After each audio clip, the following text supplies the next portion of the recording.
Hi guys, thanks for tuning in to another video on ForgottenWeapons.com. I'm Ian McCollum, and today we're going to take a look at a really cool, really rare version of the French Model 4956. But before I do that, I do want to point out that I am filming this in conjunction with the pre-sale release of my book, Chassepot to FAMAS, French Military Rifles, 1866 to 2016, and it covers this and the guns that came after this and the guns that came before it, and all sorts of really cool stories about French military rifle development. So check out the link to the Kickstarter campaign down in the description below. Check it out and buy yourself a book. Anyway, on with today's video. This is a MOS 4956 MSE, and that stands for Modifié St Etienne, or Modified St Etienne. And this had its genesis in international service rifle competition shooting. French teams were, of course, competing or wanted to compete in international military rifle marksmanship competitions, and that meant they had to use standard service rifles, or something kind of close to standard service rifles. And the MOS 4956 is really optimized to be a combat rifle more than a match shooting rifle. So the triggers are notoriously fairly heavy. The sights are not particularly fine adjustable. Like, you can get it close enough, but you can't really fine tune the sights. And that short length of pull and the non-pistol grip stock really kind of hinder handling of the rifle. And these competitive marksmen for the French military wanted something a little better. And so this is what they got. Produced in 1971, St Etienne made about 900 of these, and they were split up between the Air Force, the Army, the Gendarmerie, and some actually made for export sales. And they weren't actually ground up produced rifles. These were basically sets of parts to convert a standard 4956 into a competition rifle, which is cool at the time because it made it, easy to disseminate these things to anyone who wanted them. It makes it a little tricky for collectors today because there is no specific serial number range. That kit would have been placed on any rifle that was particularly accurate in its unit's inventory, and thus, presto, your standard rifle becomes your MSE marksman's rifle. Makes it easy to fake and hard to identify today. So let's take a look at the few little specific changes that they made. The stock's the obvious one, but there are a couple others that you can't see from back there. All right, so the stock is the most obvious change and really the most significant one because it does dramatically improve the handling of the rifle. It does have the option for a removable cheek riser here. There were two versions of this, a short one and a tall one. This is the tall, and that does a really nice job of bringing your eye up to optical sight level. You can also take off the butt plate here, and there are a pair of, well, there's a short and a long spacer that you can add in there. You can see that these are sort of square notched at the bottom, so you can slot in one or both of these if you want to extend the length of pull more. The markings, as I said, are completely standard. You can see this one's even gone through a factory refurbish.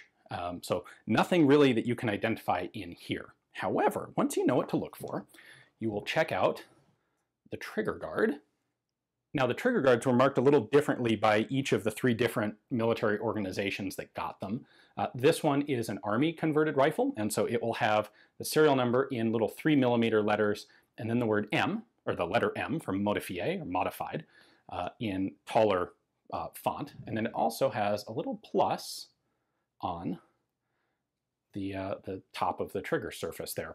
And what they did is actually substantially improve the trigger pull on these rifles. So the 4956 has a really pretty heavy, pretty spongy trigger to it.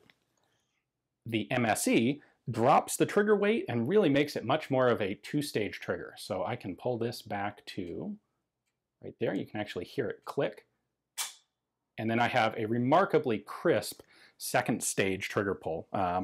It's not quite like a modern precision rifle, but it's incredibly improved from a standard 4956. Trigger weight on these was typically 2.5 to 2.8 kilos, which is 4.5, 5.5 pounds in that range. Down from the normal 4956, which had about a 3.5 kilo trigger, or 7.5 to 8 pounds. Now, the other modification that they made was to the sights. So we have our MSE here. Notice that it's got 4 little cuts in the rear sight windage. screw, where the standard 4956 in the back here only has 2.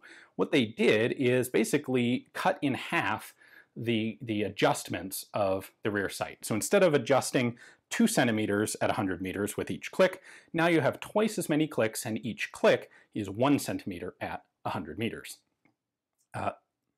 That is a substantial benefit for a competitive shooter, allowing you to much more precisely zero the rifle. It's a little hard to see, but the same thing was done on the front sights to adjust the fineness of the elevation adjustments. So here is the MSE, and you can see that it's got twice as many cutouts as the standard 4956 back there. Again, I apologize. This one's really kind of hard to make out, but once you know what to look for, what you can see is that there are notches. There are 4 notches on the elevation adjustment, and there are 8 on the MSEs. And last but not least, if you were going to use an optical sight on this rifle, it would be, of course, the same standard APX L806 that was the standard French rifle optical sight for a very long time. However, the most appropriate one to use would be one of the 03 modifications, as you can see right there, as compared to our standard model over here. 03 indicates that this is a fine adjust version, and these were used on the FRF1 sniper rifles, and they probably would have been used, I assume, on the MSEs as well. And what makes these different is that just like the iron sights, these have twice as many, or twice as fine, of an adjustment gradation on the windage knob. So over here on the right is the standard scope, here on the left is the 03 pattern. And you can see that those adjustment lines go substantially farther. In fact, on the scope, it's a lot farther. They're much more fine adjust.